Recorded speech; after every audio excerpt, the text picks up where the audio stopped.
Welcome back to our YouTube channel. Thank you for watching this video. Sana po ay makatulong po sa inyo dun sa mga nangangailangan ng guide or sample authorization letter para po sa mga senior citizen at PWD. So, ang authorization letter nga po pala ay kakailanganin kung ikaw ay, halimbawa, ikaw ay senior citizen or PWD na hindi ka na you're not able to go to the pharmacy para bumili ng gamot. So, kung hindi mo na kayang magpunta, so pwede kang sumulat or gumawa ng authorization letter para may padala mo doon sa uutusan mo na bumili ng iyong gamot or kahit na anong mga basic needs. Dahil yung basic needs ay mayroon na rin pong discount sa senior citizen. So, kailangan nga po ng authorization letter. Kaya yan po ang pag-uusapan natin at bibigyan ko po kayo ng sample in English and Tagalog. Maaari niyo pong kopyahin para hindi na po kayo mahirapan. So, huwag pong kalimutan na kapag nagpadala po kayo ng authorization letter, dapat ay ipadala nyo rin po ang inyong purchased booklet kung meron kayo or at ang inyong senior citizen ID or yung OSCA. So, umpisahan na po natin. So, ganito lang po. Meron English muna tayo. So, bali yung English, translate lang po natin sa Tagalog. So, pwede nyo kopyahin, pwede nyo i-edit or pwede ninyong palitan.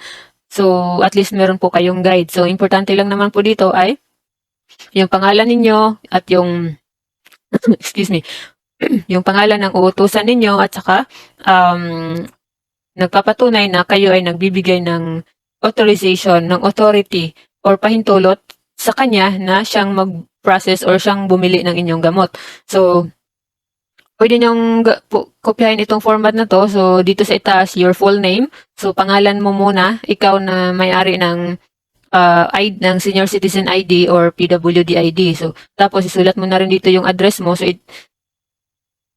itong mga nakasulat dito, palitan mo yan kung ano yung nandyan. So, your full name. So, huwag mong kopyahin itong your full name. Isulat mo dyan ang iyong pangalan.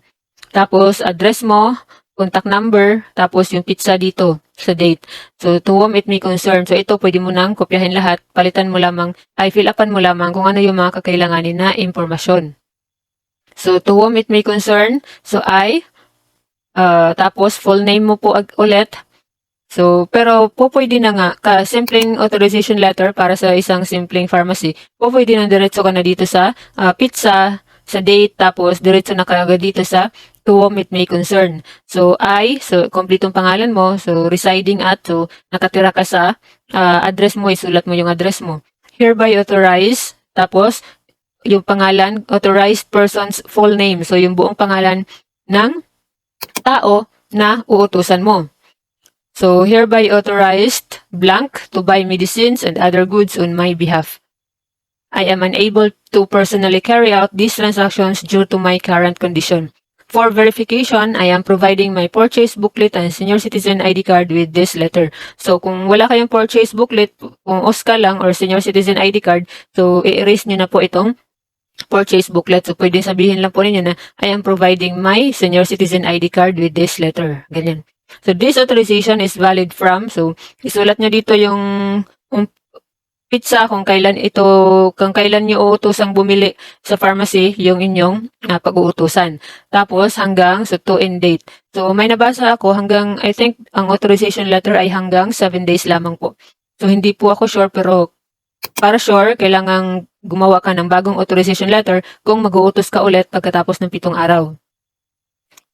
Thank you for your assistance. Sincerely, so dito, isulat mo muna yung full name mo, tapos maglagay ka ng space dito sa itaas para sa iyong perma. So, ganyan lang po kasimple ang ating authorization letter sa English. So, dito na tayo kung Tagalog. So, yung Tagalog, parehas lang. So, pwede nang diretso ka na dito sa pizza, tapos sir or ma'am. So, ako, si, tapos isulat mo dito ang iyong buong pangalan na naninirahan sa, so yung isulat mo ang iyong address, ay nagbibigay ng pahintulot kay, so pangalan ng tao na uutusan mo, na bumili ng mga gamot. Wait, nawala tayo. Na bumili ng mga gamot or groceries para sa aking ngalan. Ako ay hindi makapagbili ng personal dahil sa aking kasalukuyang kondisyon. Upang mapatunayan ang autorisasyon, isinasama ko ang aking purchase booklet at senior citizen ID card kasama ng sulat na ito. So again, kung walang purchase booklet, so i-erase nyo na lang po yan. Sabihin nyo na lang po dito na isinasama ko ang aking senior citizen ID card kasama ng sulat na ito. ang autorisasyon na ito ay magkakabisa mula, so yung pizza ulit dito. Maraming salamat sa inyong tulong. Taos puso, perma ay pangalan sa pinakaibaba, tapos yung lagda, yung signature mo. So,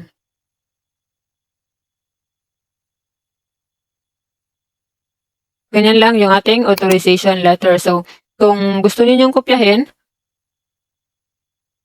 i-full natin para makopya nyo po. Tapos, i-post mo na lang itong video para makopya mo. So, ayan. Pwede mong i-post dito sa part na to para makopya mo po sa papel. So, pwede lang, hindi na kailangang i-computerize o pwede lang isulat gamit ang iyong kamay sa isang simpleng bond paper. So, ganyan lang. Ang importante lang naman ay yung pangalan mo, tapos makita nila na ikaw ay nagbibigay pahintulot sa taong ito, dapat nakasulat yung full name ng tao na iyong uutusan. Tapos, pinaka-importante ay yung signature mo or yung pirma mo sa ibaba. At syempre, huwag kalimutang ipadala ang iyong senior citizen ID card and purchase booklet kung meron. Kasi sobrang sayang talaga yung discount, di ba? Kapag lalo na kung medyo marami yung ipapabili mo. So, lalo na yung mga maintenance medicine para sa mga senior citizen po natin. So, alam nating sobrang mahal ng mga gamot na katulad niyan. Kaya, kailangang i-avail ang discount for senior citizen. Gamitin ang inyong senior citizen ID dahil sayang yung mga benefit po. So, same with PWD. So, avail your discounts.